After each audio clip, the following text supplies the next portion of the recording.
مساء الخير مشاهدينا، ومساء الجمال والمحبة على متابعي ستايلك. مواضيع خاصة بعالم المرأة، موضة، جمال، أناقة ومواضيع مفيدة.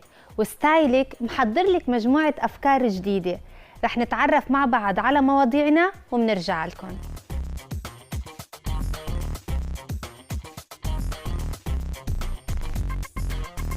في حلقة اليوم، كيف هي موضة الموسم مع كلير؟ أهمية منتجات الميك اب وما هي النوعية المناسبة مع أخصائية علم الطاقة والتجميل الجوري المطيري. نخبة من مصممي الأزياء والإكسسوارات في فقرة فاشن إيفنت برستيج. افتتاح متجر جينا للأحذية البريطانية في الكويت. في فقرة 1 minute خطوات بسيطة لتورد الوجه.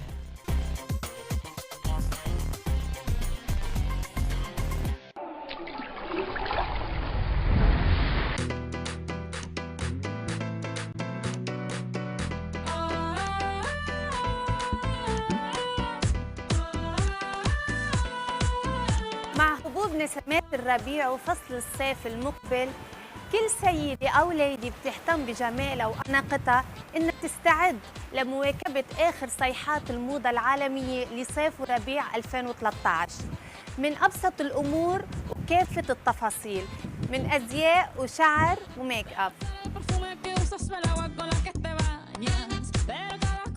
مجموعة أزياء المصمم ألكسندر ماكوين تميز هالمرة باستوحائه لحياة النحل وأقراص العسل، وابتكر قبعات متميزة من النحل الحارس، يعني بذكرنا تصاميمه هالمرة بسنة 2007. خلينا نشوف ربيع وصيف 2013.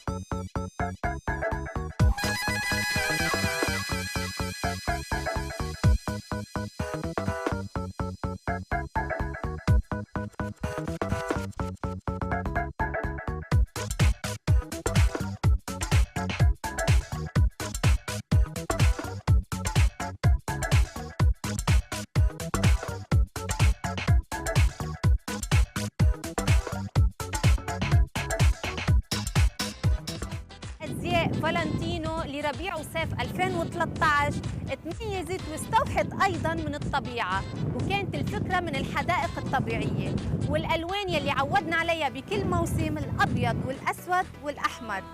والأقمشة يلي اختارها هو بنفسه هي الأقمشة الحرير والأورغانزا والدانتيل والصوف الربيعي.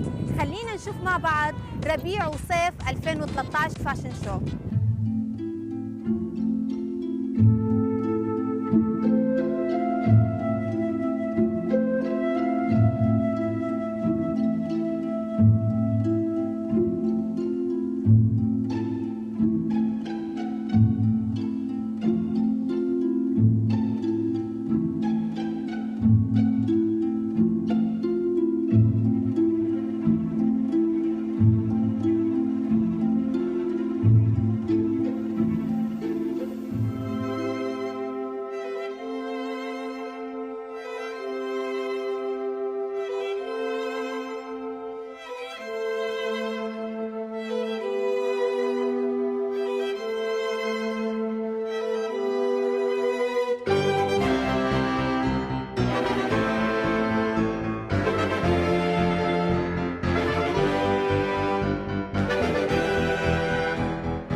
دولتشي أند جابانا كانت فكرتهم مستوحاة من ربيع وصيف 2013 من العطلة الصيفية في إيطاليا سيسيلي، وتميزت هيدي الأزياء بالألوان الزاهية والناعمة كتير، حتى تعطي للمرأة أناقة وأنوثة وشياكة أكتر. خلينا نشوف هيدا العرض دولتشي أند جابانا.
أكثر دور الأزياء العالمية اختارت الألوان الجريئة حتى تقدروا تتمكني إنك تختار اللون اللي بتحبيه بكل رياحة. ودور الأزياء العالمية خلت هيدي الألوان من أساسيات الأزياء.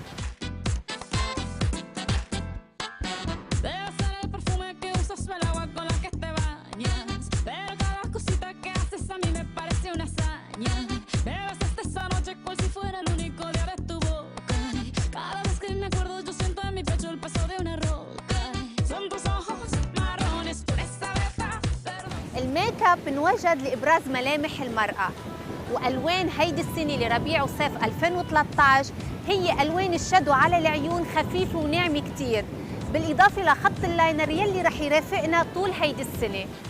وألوان حمرة الشفايف رح تكون من الأحمر الفاتح والأورنج الفاتح، يعني موضة الستينات مستمرة معنا بصيف 2013.